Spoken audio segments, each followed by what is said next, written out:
central governance.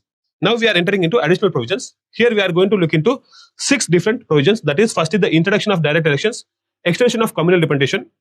3 Indians were inducted into the executive council. We have seen that for the first time, through the provisions of 1909 Indian Councils Act, one person was entered into Governor General's Executive Council. His name is S.P. Sinha. Satyendra Prasanna Sinha, as a law member, he was inducted into that. So he made the history for becoming the first Indian to enter into the Governor General's Executive Council.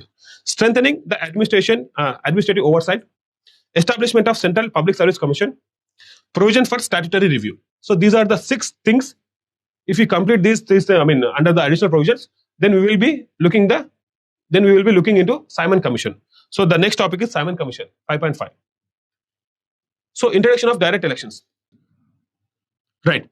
So under the additional provisions, the first provision that we enlisted as introduction of direct elections. So it is very important that the 1919 Government of India Act for the first time provided for the direct elections. Direct elections, we have seen while we are discussing the provincial legislative councils membership, we have enlisted that. So under the category of whatever the provision that was introduced under 1892 Act is there, right? A category. Under that category, it was streamlined under 1909 Act, and under such category, the direct elections were introduced, wherein the general members, special interest members, and Muslim members, they were now subjected to the direct elections. So direct elections for the first time introduced under the provisions of 1919 Government of India Act. First point.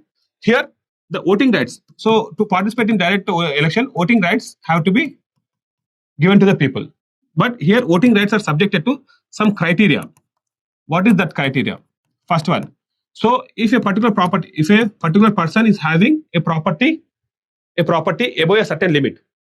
For my example, it is my example. Whatever the figures that I discuss here, it is from the perspective of examples. Those are the illustrations. They are nowhere mentioned about this. Okay.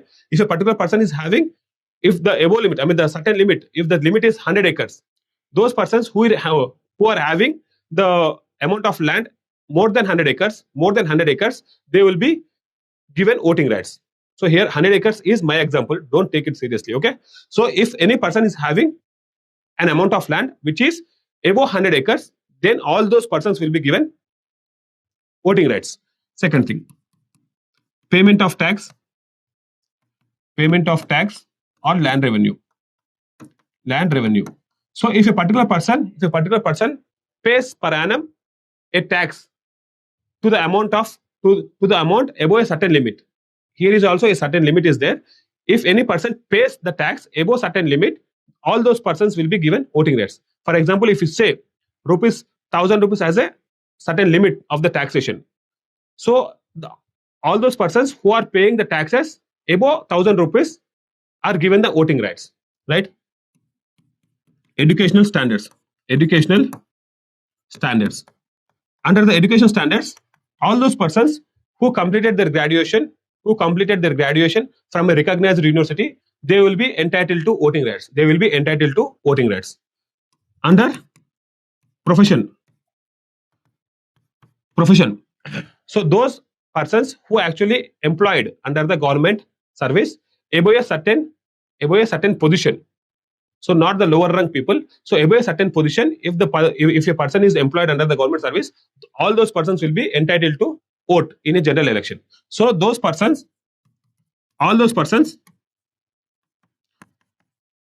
who got voting rights based on this criteria, they will be entitled to vote.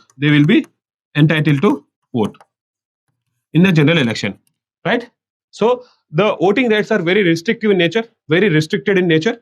They have to conform to the eligibility criteria. If those persons, only those persons who confirm or who actually qualify under such criteria, they will be given the voting rights. And those persons who got the voting rights, they will participate in the direct election and they will elect the people to the legislative councils. Okay.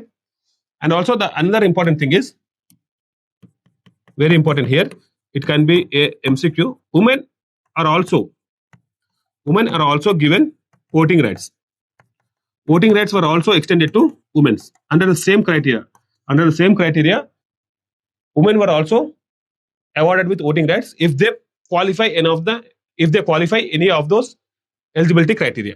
right? It is important. It can be a potential MCQ. Under the provisions of 1919 Act, under the provisions of the direct elections in the 1919 Act, voting rights are confined to only the male members of the society. It can be one of the statements. It is wrong. Even the women were also awarded with, even the women were also granted with certain voting rights.